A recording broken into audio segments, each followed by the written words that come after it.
Ladies and gentlemen, please rise for our national anthem.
Good morning, everyone, and welcome to the Maryland Jockey Club at Laurel Park for a Sunday edition of Today at the Races. I'm Dan Ullman, along with the voice of Maryland Racing, the voice of the Preakness Stakes, the great Dave Rodman. Dave, 9-race program on tap this afternoon on the heels of a very successful Turf Festival card yesterday. Some exciting stakes action. Yeah, love the way the Tupi came back to win to her best form in the Sensible Lady Turf Dash.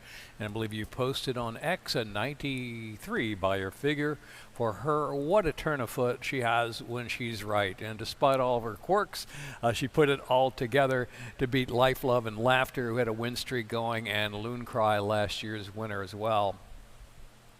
Also, we had no-show Sammy Joe for a repeat win. It was a nose. I called it a half a head. Believe me, I shouldn't have called that photo. It was very, very close. But you got it right. At the end, yeah, I was right. But you should have seen the blood pressure between the time they crossed the wire and they posted it official. In a ground motion, running 1-2 in that race. Serona coming back to make it really, really close at the end. And had to have him. It's a clean trip. On the outside under J.J. Torrealba with Gracie May Stables and John Salzman Jr. in winning the Laurel Dash. Salzman's have done a really nice job with Had to Have Him. They gelded him over the winter, and boy, has he really improved. That big performance on dirt, good effort after good effort on turf, and finally getting the stakes victory, staying outside and in the clear in a race where there was some traffic issues for some others. Yeah, live high, live low, tried to get through on the inside, a brave move there to try to get through on the inside, but the opening didn't quite develop. Could she have beaten Had to Have Him? I'm not sure, but probably could have been a little bit closer. And I thought a big race too from Fierce and Strong as well, despite a little trouble around the turn coming back, only beaten ahead for second. Arguably could have been right there with Had to Have Him. So I'm sure we'll see these guys together again on the turf somewhere. Had to Have Him likely to be back in the Maryland Million Turf Sprint. It was a race where he finished third last year, and you can make the argument he is a lot better right now. The weather has been beautiful. The string of beautiful days continues. Where main track is fast, the turf is firm, the weather is clear, the temperature is 77 degrees. It's a really pleasant day at Laurel Park, and we've got some great events coming up in the near future. Cigars on the Rail is coming up next week, Saturday, September the 20th, between noon and 5 p.m. It's presented by WBAL News Radio. Enjoy some great cigars, some fun, good food, good drinks, great action. I believe we have the Weather Vane Stakes on tap as well. Yeah, you'll get a close-up view of all the action there. The Cigars on the Rail, that's Saturday, and I hear tickets are going really fast to that. So If you're into cigars, you know, Pink Floyd told me, have a cigar, you're going to go far. So sign up. No, it should be a great event, and we're not just blowing smoke. The handicapping tournament is also coming up. The Autumn Handicapping Challenge. $500 buy-in. It's a live money contest, $250 entry fee, $250 bankroll. Not only are there going to be great cash prizes to the top finishers, but also 2 seats to the National Handicapping Championship and 1 full seat to the Breeders' Cup Betting Challenge, the 2 most prestigious handicapping tournaments in the world. We had a really great event in the spring. It's a hybrid contest. You can play online. You can also play right here at Laurel Park. Yeah, it's many ways to play. We'd love to have you here at Laurel Park, and I know a lot of fans of those handicapping contests. Very, very happy that we brought them back this year. So only going to build on that spring momentum with our Autumn Handicapping Challenge. Let's start things off with race number 1 on our 9-race card on this beautiful Sunday at Laurel Park. We're going 6 furlongs on the turf. It's a starter optional claimer for fillies and mares. Let's take out the 7. Air 1. This is the first leg of the first of 2 value pick 5 wagers. We call it the value pick 5 because it's the best value in the business. A low 12% takeout. Dave, you've got a ticket today. A little extra pressure because both Keith Fustel and Mackenzie Pfeiffer's tickets hit yesterday. Oh my goodness.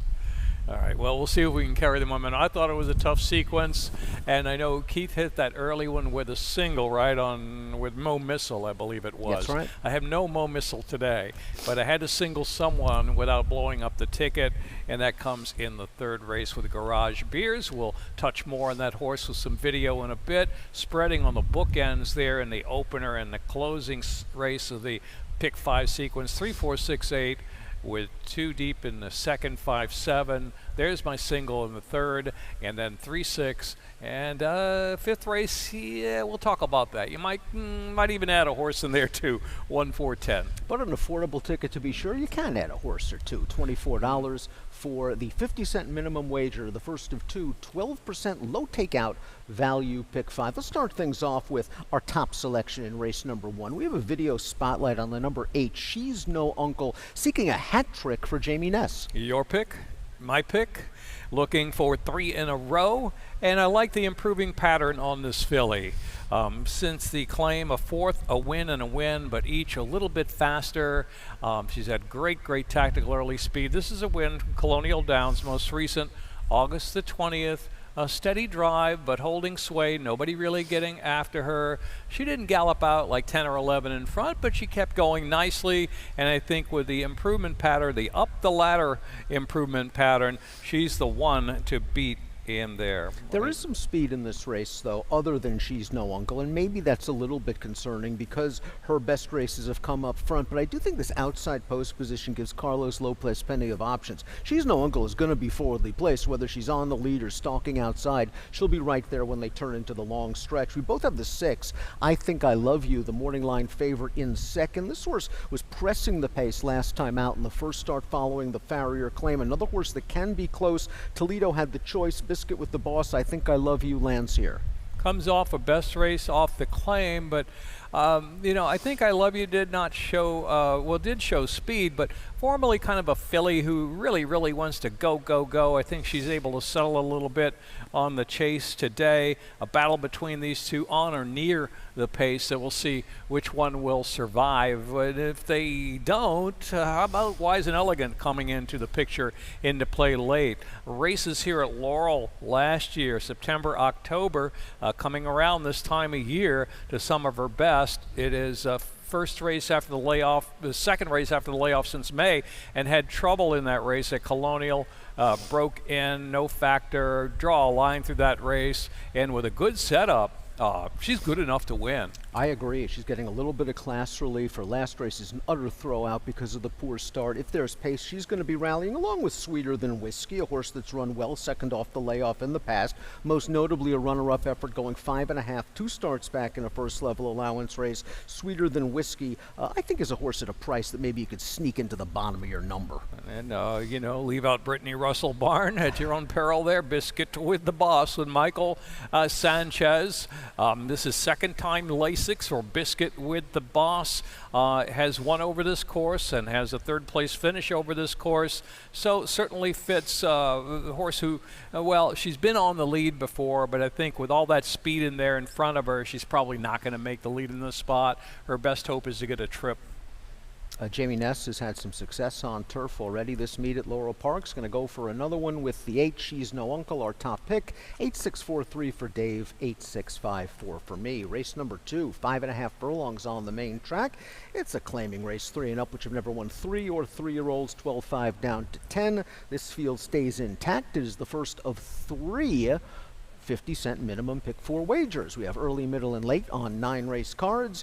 And in this race, Dave, you're going to go with the number 7, Kissling. And we have a video spotlight to show with Kissling. Okay, this race at Timonium, but, you know, don't throw a negative into that because Kissling likes Laurel. So does some of the best running at Laurel. This was a gate-to-wire score, taking no prisoners, and good fractions there. The opening quarter, 22-4, and Kissling never stops. That was a gift price that day at 5-2 on Kissling, soundly defeating a little bit risky one of the rivals that he will again face today. But I've seen this guy come from off the pace over this track, so I think he's got one more than one dimension to him. He does not really a standout really on numbers, but I think he's in form right now. Kieran's got him in razor sharp form right now, seeking his 4th consecutive victory this afternoon, and I think tactical enough to work out a trip. I don't really think this pace is going to be blazing up front. Uni Winner is the number 2, and that's my top selection. I wonder if Uni Winner is just racing himself back into his best form. This is going to be his 3rd start off of the layoff for Lacey Gaudette, and you'll note that he won his 3rd lifetime start, and then he won 3rd off of the layoff last year back on December 20th, so the pattern seems to work well for him, and he ran fine at Colonial last time out. He tried really hard. He was 2nd best to an odds-on winner, bumped a little bit at the start, got up close to the pace. I just have a feeling if he could run back to that last number at least to Colonial, he's a factor. That was a strong race, numbers-wise. Always concerned about this guy. He's had gaps between his races, but certainly his best race was his last. The raw time was 1:10 3/5. I didn't believe it, Dan. Had to go back and time the race. It was 1:10 and change there at Colonial on a rattling fast track. You know, I don't know if he can repeat that, but certainly sitting right off the pace with a good trip like I had last time out. He's like slowly chugs along to gain ground late. That's his style. Uni Winner, your top pick. I think Win No Joke, a horse that we both have in here, the number 5, is a horse that got a nice fitness builder last time out for Troy Singh. It was the first start off of a long layoff. They ran him 2 turns at Timonium. He pushed the pace. He tired. I think we're going to see him back here on a more conventional track, a lot sharper in his 2nd start of the form cycle. And look at the races that to end the year last year at Laurel. 3 seconds, 1 win in his last 4 main track starts here. Yeah, I may have overlooked him, but he does like to follow horses home a little bit of a concern. He has placed 8 times from 28 starts. The 2nd back after the layoff, though, certainly very, very strong. And he caught 2 in-form horses at the time back in the winter, Cyber Time, and Sarah's Candy Camp on that muddy strip back in December.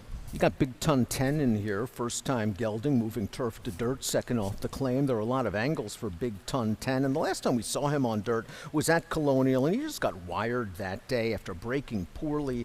I think with a better break, he can stay close to the pace. The runner-up of that race, 2 starts back, did come back to hit the board in his next 3 starts. 76 Buyer top from those 3 races. Toledo had the choice of Big Ton 10 and Kissling. Lance here. Best number at the Mountain. Stormy Hollow. And first time gelding, that's the question. Throw out the turf race, right? He's back to the dirt, and first time gelding as well. He fits in here. I just, a lot of people will kind of overlook him maybe because of the 17 length beaten on the turf line.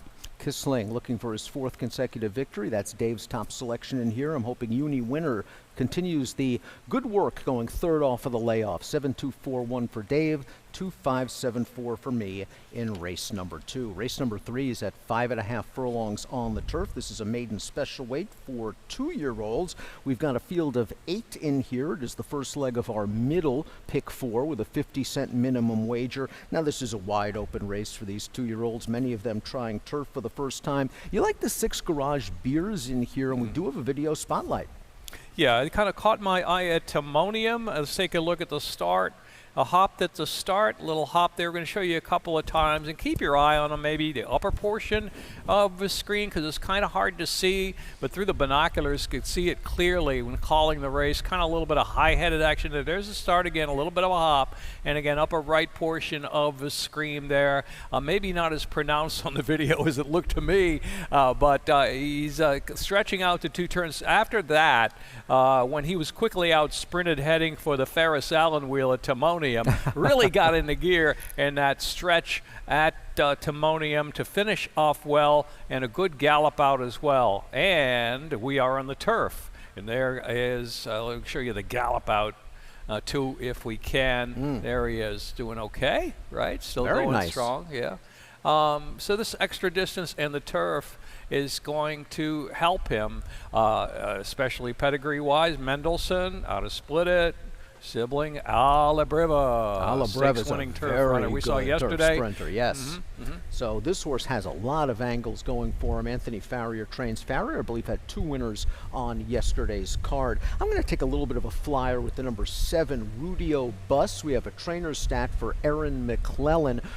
Experienced runners, first time on the turf, 6 for the last 24, 25%, a big return on investment, $7.88. This horse took a little bit of money for his career debut. He got wired that day by a runaway favorite.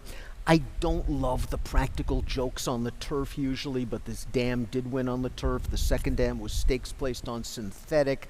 So I'm hoping that with the experience in tow, Rudio Bus is a little bit more focused second time out. Yeah, I certainly can see that horse off of his first race at Penn National. His dam was a winner going long on the grass. So there's some grass there. I said that yesterday about, what was the Trombetta horse, Crystal? Yeah, the first time starter. Yeah, very, it was very related impressive, to the stakes winner going long in the grass, and probably wants to go long. Yeah, wants to go long, but also wanted to go short. Big win, that first time starter from the Trombetta barn. So yeah, just because the dam one going long doesn't mean the offspring have to go long on the grass. Pedigree is such a tough puzzle to figure out. Hop on Top, though, has pedigree, switching to turf, the number 2. This is a full to Fierce and Strong. Multiple stakes winning turf horse. We saw Fierce and Strong. I would expect Hop on Top, another Anthony Farrier trained runner who debuted at Timonium, to run well on this surface. Yeah, I like this horse and debut at Timonium on the dirt, though better turf breeding, full brother to Fierce and Strong. Third arguably could have been second yesterday. It was at the Laurel Dash, right? So there's your pedigree angle on that horse, and both my picks there, the 6 and the 2, trained by Anthony Farrier. You're looking up stats on Farrier on the turf. You know, they're not going to dazzle you, but in the last year or so, he's gotten a little bit better younger stock, right, on the turf, and he's only had a few turf 2-year-old starters, and a lot of them were 30 and 40 to 1. So these 2 horses really figure, especially pedigree-wise. Garage Beers, Hop on Top. The number 5 is Parks, for a barn that does very well on the turf. Suzanne Statinius with a big winner. Oh, what a night for Keith Fustel. I believe his value play yesterday. We have a trainer stat for Suzanne with the number 5 Parks. This barn was going well into a What a Night's race. Between July 31st and September the 7th, they were 5 for 14 with a 781 ROI. The ROI continues to grow, and this horse is really bred for turf. The dam was a stakes place turf router. The second dam was a multiple stakes winning turf router. It looks like this horse has been working in fine fashion for this debut. I wouldn't sleep on Parks. Yeah, this is a race where you really have to put your mind into extra gear with all the angles here. And the 2-year-olds on the grass sprinting, many with only 1 race experience, some were done. Forget the Rules is a first-time starter going out for Tim Keefe, and we have a trainer's stat for Tim. This barn's been been doing well recently with first-time starters. 3 for the last 11, 27%, a $6 return on investment. A half-brother to Mending Fences, who was stakes place routing on the dirt, but the dam's a half to Rocket Heat, who was a Grade 3 winning turf sprinter. So there is a little bit of precocity and speed on the bottom of this pedigree. Gonna have to get away well from the rail. Boy, I singled Garage Beers. You're making me scared now. We're not done yet, I don't think. We got to talk about no. So we got to talk about Flatter Me Dad as well, the number 3, a horse that a little bit interesting off the debut at Timonium, finishing third is going to be a big price. Yeah, finished well in that race. Also very, very strong gallop out in the Moe's Smokin' race. Yeah, I mean, there's a couple of good angles there, especially that gallop out of Timonium. But Dave's going to stick with Garage Beers. We saw that trip in the debut, a good learning debut, and the way he finished and galloped out makes us think he's going to improve. 6-2, 3 and 7. Rudy O'Bus, second time out, first turf for me. 7-5, 1-6 in race number 3. Race number 4 going 5.5 furlongs. This is a claiming race for fillies and mares 3 and up, which have never won 3 or 3-year-olds. 12-5 down to 10. Take out the 5, Just the Thing. It's the first leg of our 20-cent Chesapeake Pick 6 jackpot wager. Pick the first place finisher in each of the final 6 races. If you are the only one to do so, you get the entire pot. We've got a carryover of over $4,000 into today's Chesapeake Pick 6. Let's talk about your top pick in here, Dave. That's the 3 Curlin' Rod. We've got a video spotlight.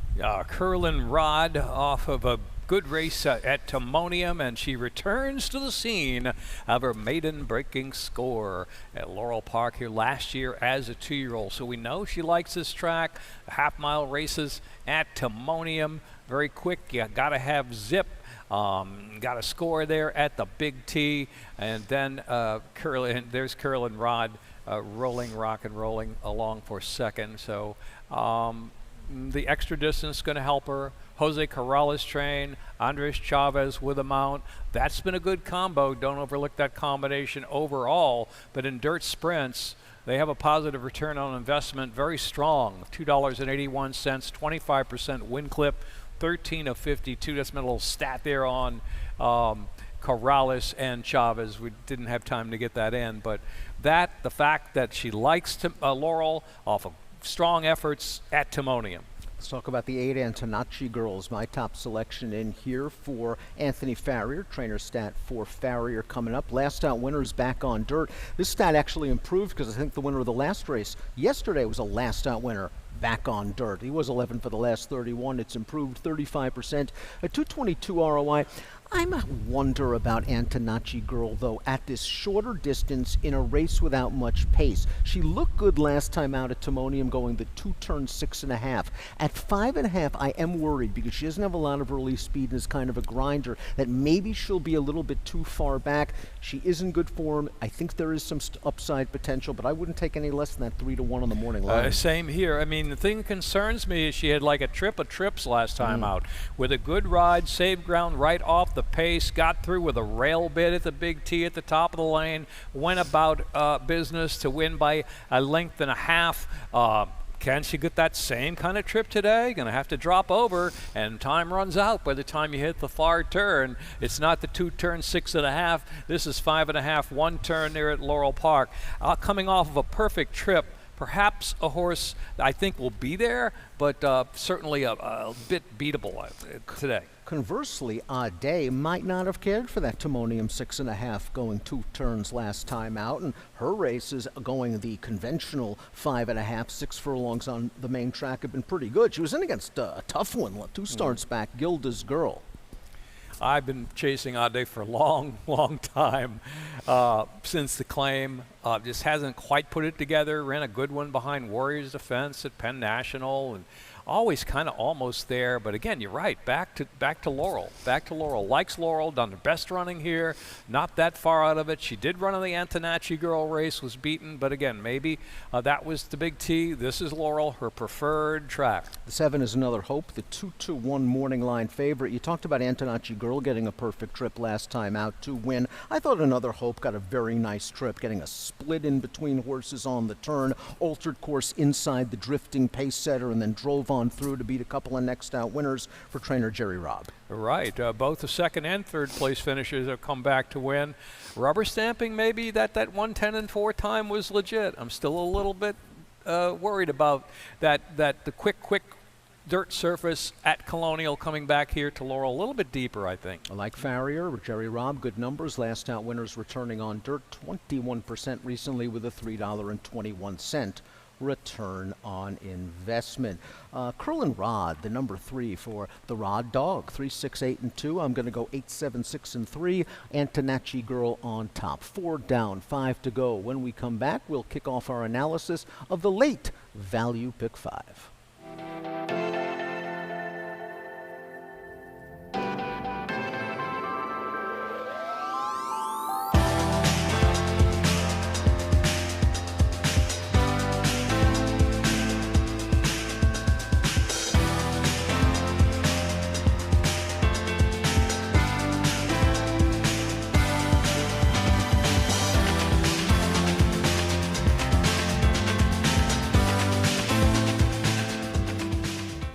Welcome back to Today at the Races. I'm Dan, he's Dave. 4 down, 5 to go. Let's take a look at the field for race number 5. 5.5 furlongs on the Fort Marcy turf course. Starter optional claimer, 3-year-olds and up. Take out the MTO Lou's birthday. Take out the AEs. The 12 down to 15. This is the first leg of our second value pick 5 of the afternoon with a low 12% takeout. Please take advantage of this great low takeout wager. It's really one of the best bets in racing. So better friendly. And it was better friendly to follow Mackenzie Pfeiffer's late pick 5 ticket yesterday because Mackenzie got the job done, and she's going to try it again. $45 ticket.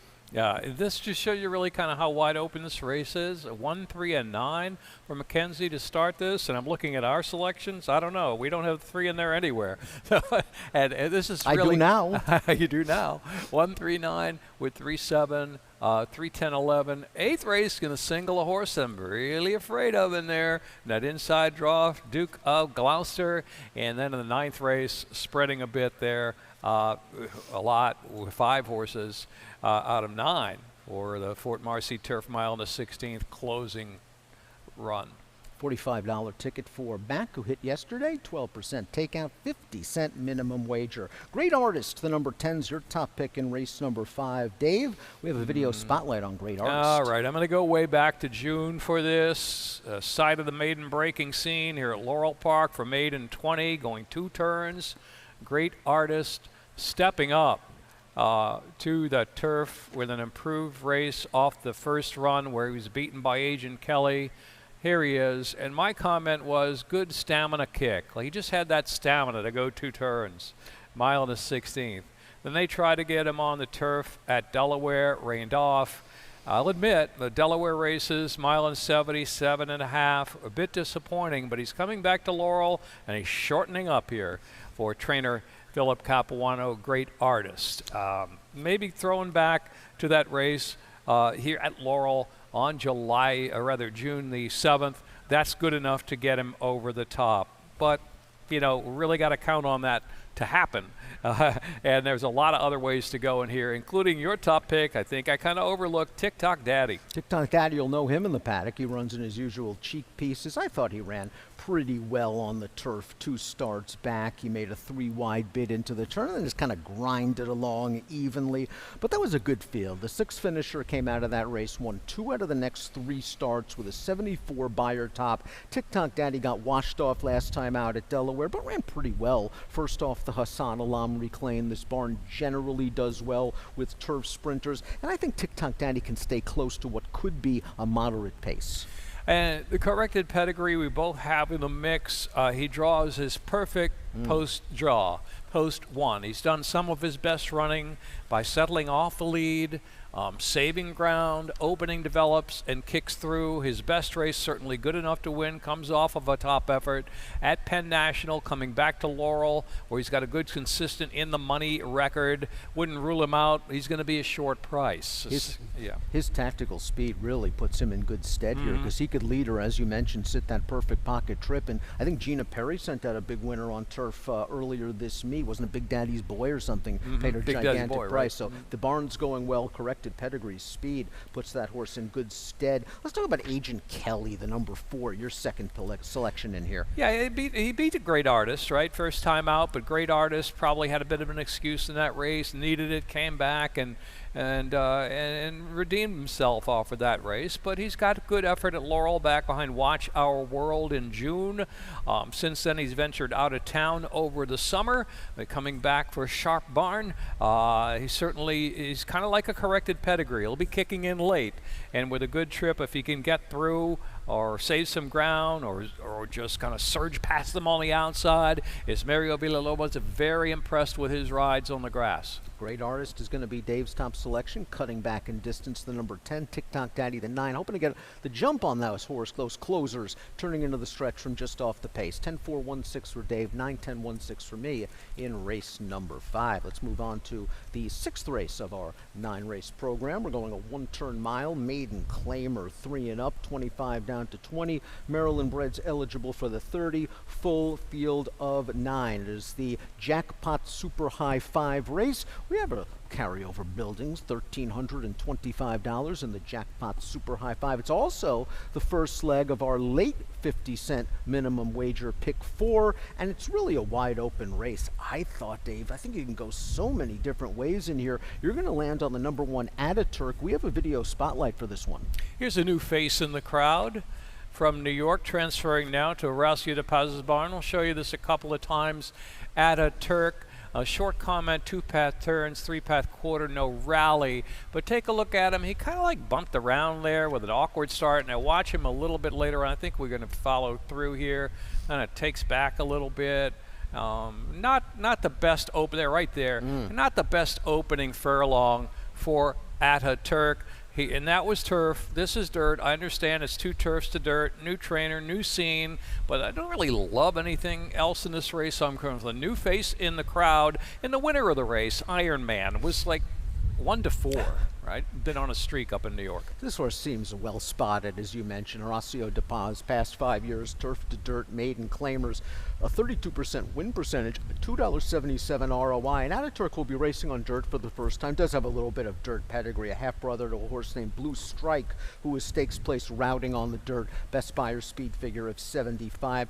I'm just going to take a chance with Artist Mark here. This horse dropped into a maiden claimer at Timonium, and is now going to stretch out a half mile, which makes me think this horse is going to show a little bit more positional speed. I thought this horse is run against some decent company, against special weights, 2 back, 4 back at Delaware and Laurel, respectively. Again, I'm just hoping maybe that we can see a little bit more improvement at this reduced class level. Yeah, I mean, dropped in for the maiden 16 at Timonium. There's no way he's fast enough to keep up. He was favored, though, but Beachmont basically controlled that day, half-mile race over, a lot of extra distance today, going a mile, will certainly help him. That race back in June at Laurel when he was 3rd behind Pediatrician, who won by 6, was very, very strong. The runner-up of that race, Drill Baby, came back to rubber stamp that top effort by Pediatrician, so that race puts him over the top with a good run. Tell us a little bit about the 8.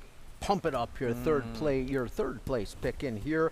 Pump It Up, dropping from maiden special and maiden claimer, biggest drop in the game. Went back and looked at his race at Presque Isle Downs on the synthetic. Kind of got some awkward head action, so maybe that's the reason they added the blinkers, to get him concentrate last time out at Parks. But he did no running at Parks that day, dropping in for the tag though. Let's see what he does with the blinkers on at Laurel for the first time. I just think he was just a bit outkicked that day by the fractions, and this stretching out to the mile, he's not going to have to work hustle with those blinkers on. He could be a little closer to any tempo up front. Give Tell 'em I'm Coming, the number 6, some pace. He'll come with a late run. The problem is he's 0 for 25 lifetime. And underneath play, Yeah, he kind of causes his own troubles, right? Slow start, stumble, hopped at the gate, and he's got very little, well, zero early speed. He's a plodder. I can see Pico Platt improving, though, second off of the Farrier Claim, taking a little bit of a drop after being in for 30 in the first start for the barn at Colonial. Showed big speed 2 starts back, kind of runaway speed when the beaten favorite that day. Might relax a little better here. Yeah, other Farrier in the race is Task Force, claimed. Then they ran him at Pimlico in a very quick race won by Varney. He never lifted a hoof that day, but he's been freshened up and drops in after all the time away. So a lot of angles here. I decided to go ahead with the out-of-town stranger coming in, new barn for Horacio de Paz. And some trouble in that turf race Certainly, that maybe people didn't see. And the positive trainer stat that Keith sent in. So Ataturk 6-1 on the morning line. Your top pick 1786. Going with Artist Mark. It's kind of a spread race for me. 7, 6, 3, and 9 in race number 6. Race number 7, mile and a 16th on the Kelso turf course. Maryland Bredder's sired allowance race. Let's take out the MTOs, the 1, the 2, and the 7. Let's also scratch the number 12, Cora Nova Coringa. The number 10 is even money on the morning line. Coringa's been the beaten favorite in the last 3 races. We do have a trainer stat, however, for Coringa. Michael Trombetta's just been going great guns recently between August 30th, September the 10th, 31%, a $2.18 ROI. I think that Coronova out of the race is probably going to help Coringa's chances a little bit. The more I look at it now, right? I thought that Coringa would show some early foot. Coronova had no option but to go on the outside, and without that runner in the race, Coringa has a little better pace scenario for him today. But you look at his record too, and even though his numbers are good, 7 placings there from 12 starts. I'm going to take a chance with the 11 Gray Big Z, who finally put it all together last time out at Delaware Park, albeit with a really nice trip. He settled in mid-pack. He was able to angle inside to save ground on the backstretch, sat behind a 3-ply base stool at the quarter pole, eased out, and got the job done. He's a really big, strong gelding. I wonder if it's just taken him time to grow into that big body. He figured it out last time out. He's going to have to do better in this tougher spot, but he's a big price on the morning line. And I look back at some of his other turf races that they've shown some promise. Yeah, I agree with that. And very afraid of him. I just don't know where that race came from. Delaware Park last time out. But again, if it gets a little crazy up front, he's kind of like a horse that'll be grinding and closing very late. Crab Daddy is an interesting horse I threw in the mix. Comes off a decent race in the crowd pleaser at Penn National, right? I mean, the number was decent. He had trouble in the 2 non-winners of 2 allowance at Colonial Downs. He turned out like he was going to be, looked like he was going to be a great sprinter on the dirt, but he's shown a bit of ability, especially last race on the grass for trainer Linda Albert, and will be a square price, probably 12-1 or maybe more by the time they get to the gate. What happens if everything kind of falls apart in the last 1/8 of a mile? Nothing but blue sky, I think, comes with a run, doesn't he? One of the candidates, the last sip. Sure. Right? The Oh What a Night of today, Suzanne Stettinius. And another horse that really is a little bit below par in numbers that I've always kind of been a fan of, and it seems like he's improved a little bit lately, is Zevon, who's 20-1 for Daniel Hodgson aboard. So that big price lights up the board, you'll be going, ooh. Coming off of a big effort last time out, little Werewolves of London if Zevon wins. Juniper Juice, the filly taking on the boys, is my second pick in here.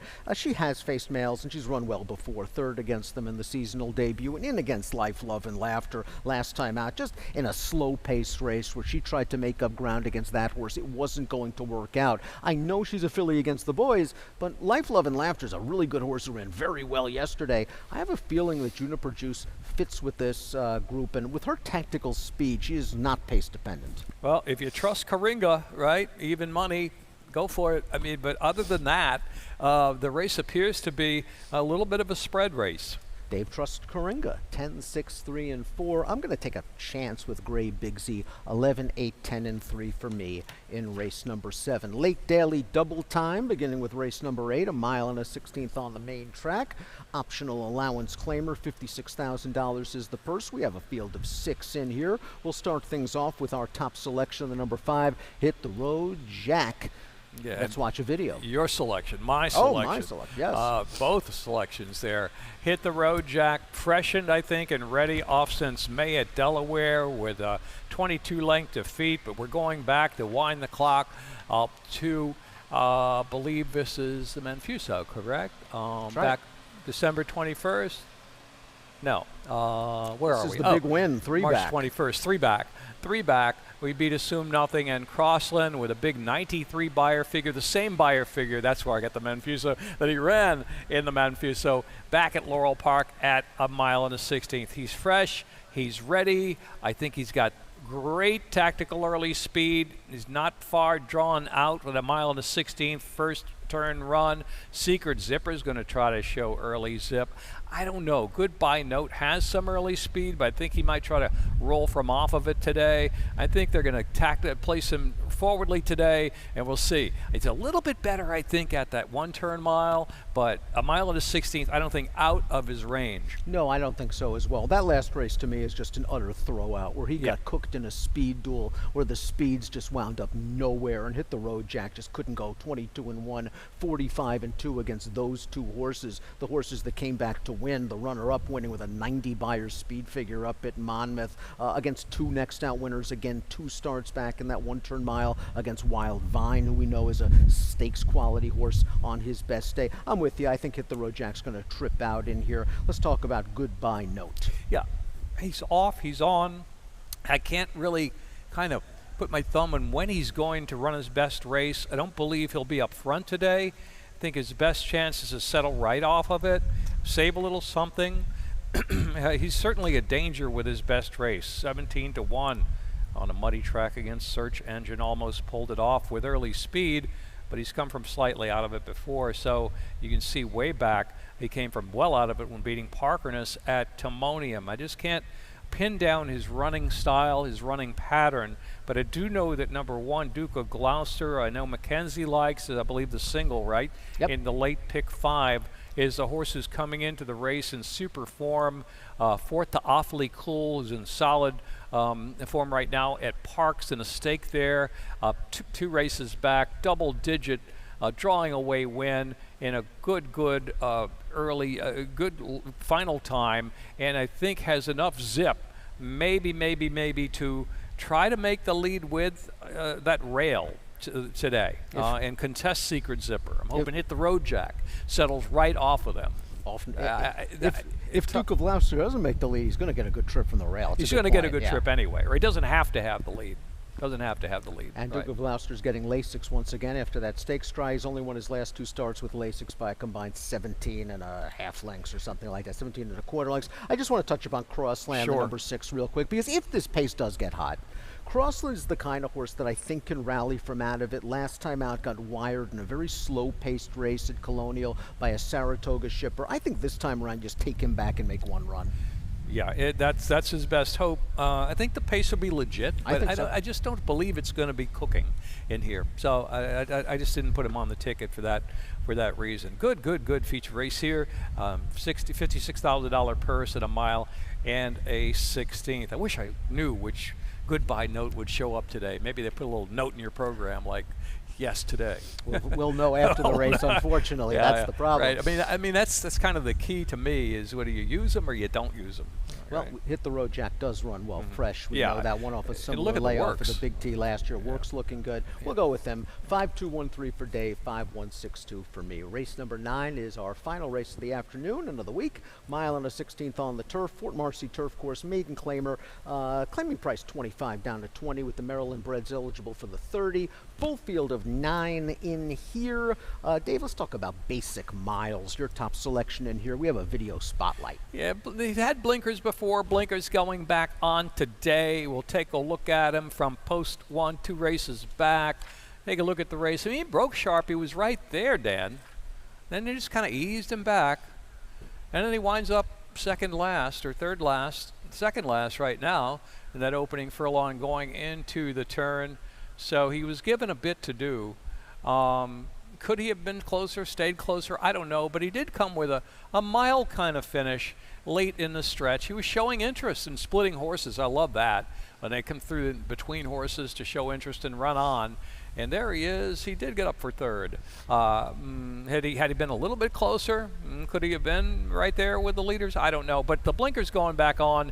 Maybe that's his problem. He's trying to get his concentration back, get a little bit more into the game early. At 6-1, he's a really good play, I think, today. Listen, when they put blinkers on him in the past, he showed way more early speed. So maybe with his maturity now, he can sit in a closer position without being speed crazy and come with a run. I think that's a good pickup. Discounting number 7 basic miles. And discounting the last race first off, a little time away. That was a soft turf at Delaware. Got some good ground today, firm ground. Kitty's Son is where I'm going to go in here. I didn't think this horse had a clean trip last time out at Colonial. I had him in between horses, dropped down to the inside in mid-pack on the second turn, and that was checked very hard and tight on the rail. Eventually got up for third. I think this horse is okay on the turf. I realize the lifetime record is nothing to get excited about, 0 for 17, but maybe he's a new horse on turf. He's only had 5 tries on it. I'd like to see him get a little closer to the pace. Yeah, his best race was on an off track, but this is on the turf, and he didn't run bad last time out. I just can't figure. He's going to be a little far back for me. I'd say use him second. Bridie should at least be closer to the pace. That's where he was last time out. And maybe Bridie made the lead a little bit too soon last time out. He got tired at the end of that 1.125 race. I think this shorter distance suits. He's got a pattern to me of kind of becoming a chaser. Always runs his best race. If they run the mile in 1:35 and 3, he'll run the mile in 1:35 and 4. If they run the mile in 1:37, he'll run 1:37 and 1. That's what I'm trying to say. He just kind of follows horses home, and kind of not my liking for a horse, but his best races are kind of even in the late stages, I guess is what I'm trying to say. Yep. I don't want to completely sleep on Dat's Tap. I thought the race on Colonial Turf 3 starts back was somewhat promising. A good trip for the most part. Saving ground in the pocket, but was chasing a fast pace, and then the stretch never really got totally clear. Was over and behind horses, only beaten 2 3/4 lengths, but another horse like Kitty's Son that's had plenty of chances. Yeah, Kahutek is kind of an interesting horse to me, coming off of dirt sprints. They just might send him today. Maybe Kitty's Son's gonna get that trip, but that's also going to help, I think. Basic miles, my pick too, if he can stay a little closer with the blinkers on. I'd like to see Dat's Tap show some speed, though, stretching out from 4 furlongs at Timonium to 1 1/16, and a lot of worse places to be in front in these maiden claiming races. But another wide open race to close out the card. I kind of like where Dave's going a little bit here. Maybe I slept on the 7 basic miles. I'll go with the 2 Kitty's Son, 7-2-5-3 for Dave, 2-5-3-6 for me. Best play time of the day. Dave, where are you going? Oh, I'm going to the horse we just talked about there, Basic Nice. Miles, value play. 6-1, maybe we'll get that. I think so, right? In an open race. In an open race? 6-1 morning line. Race number 9 was 7. Let's hit the late double then, because my play is going to be in race number 8. My best of the day is Hit the Road Jack. 3-1 on the morning line. I think that's a fair price, considering his overall body of work. I know he runs well fresh. 21 minutes to post for our opener at Laurel Park on Sunday. It's a beautiful day. The main track is fast. The turf is firm. Mackenzie Pfeiffer, Callie Francois, and Dave Rodman will take you through the afternoon's action. And Dave will be back in a moment with scratches and changes. Good luck.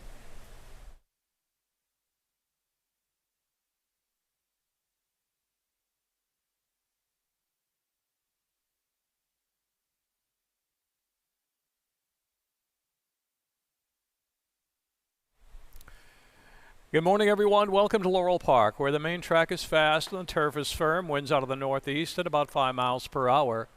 Temperature in the upper 70s. Sunny skies. Here's a look at your Laurel Park changes for the 9-race card. First race kicks off that value pick 5 with a 12% takeout. Early value pick 5. Scratch number 7, Air 1. Scratch 7, Air 1. In the second race, overweight number 6, a little bit risky, 1 pound over the weight. Third race, No changes in race 3. Fourth race starts at Chesapeake Pick 6. In the fourth race, 1 Arrivederci, 1 over. Scratch 5, Just the Thing. In the fifth race, a gray flannel boss, jockey Jan. The weight is 111 and 1 pound over. Jan Rodriguez up. Scratch the 11, Luz Birthday. 12, Rocket Science. 13, Can't Stand Disco. 14, Sheer Magic. 15, Collected Dreams. 11, 12, 13, 14, and 15 out.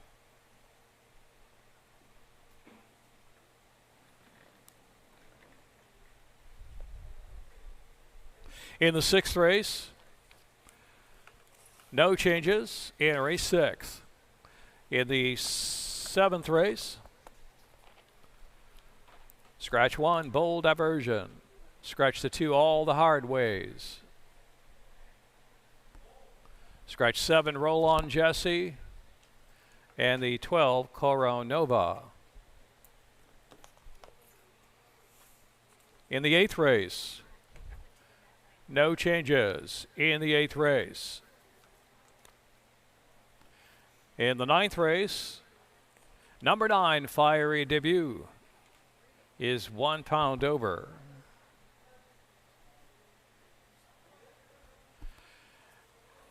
That's a look at your changes for Laurel Park. Fast, turf firm, 18 minutes to post time.